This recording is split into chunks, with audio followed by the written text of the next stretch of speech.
After the shepherds ran off to tell everyone about the birth of Jesus, Luke now turns his attention to Jesus' first few weeks, and how Mary and Joseph faithfully carry out all of the requirements of God's law that was given to the Jews. 8 days after his birth, the child was circumcised and named Jesus. This was the name the angel had given him before his mother became pregnant. After the days required by Moses' teaching to make a mother clean had passed, Joseph and Mary went to Jerusalem.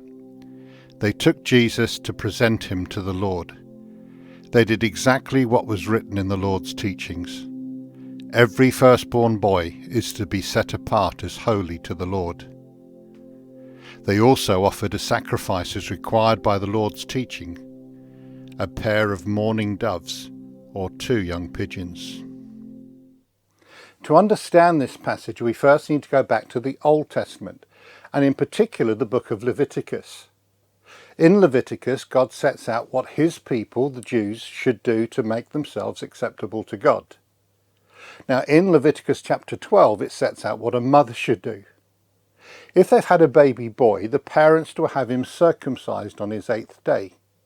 Now, circumcision was something done in many of the countries around Israel, but for the Jews it was a reminder of God's promise to Abraham that he would build a great nation. After 40 days, the mother was to offer sacrifices to purify herself. She was to take a 1-year-old lamb and a pigeon or a dove to be sacrificed at the temple. The lamb was a burnt offering, showing her total commitment to God, and the pigeon or dove was an offering made for the forgiveness of her sin. Now, if she couldn't afford a lamb, she could offer 2 pigeons or 2 doves. And we're told that Mary and Joseph offered 2 pigeons.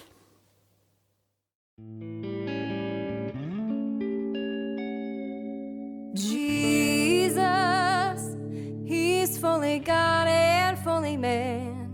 That's really hard to understand, so let me try to explain.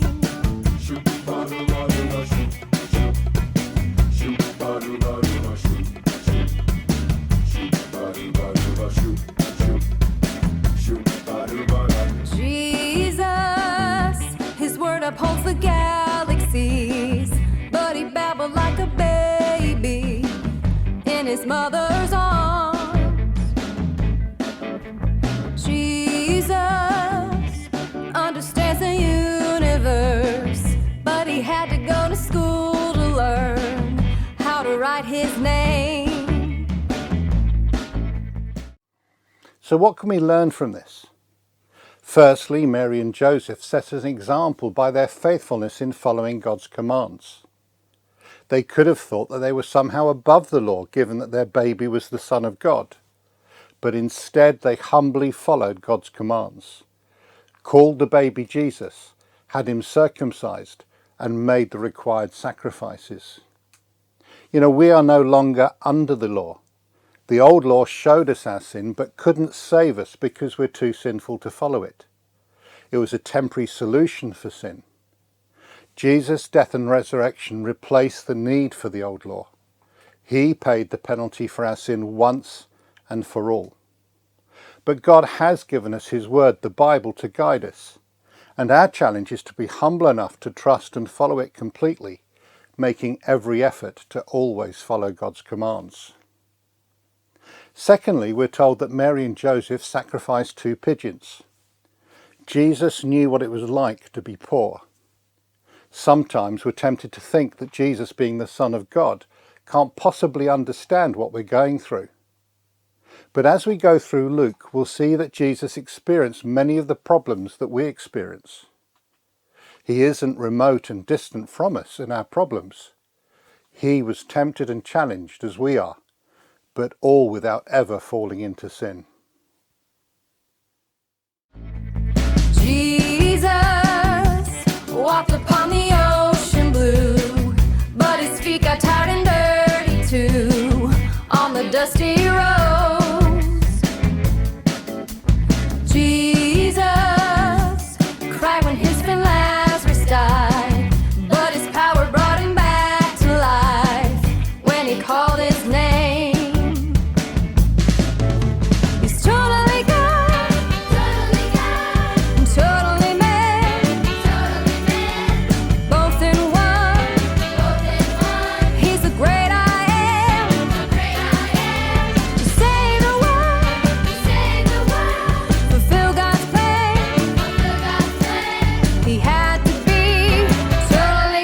totally man.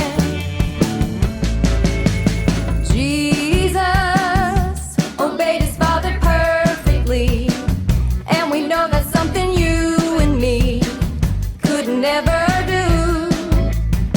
No, no, no. Jesus died to pay for all our sins, rose to save the ones who trust in him for eternity. He's totally God, and totally man, both in one. He's the great I am, to save the world, fulfill God's plan. He had to be totally God, totally man, totally God, totally man.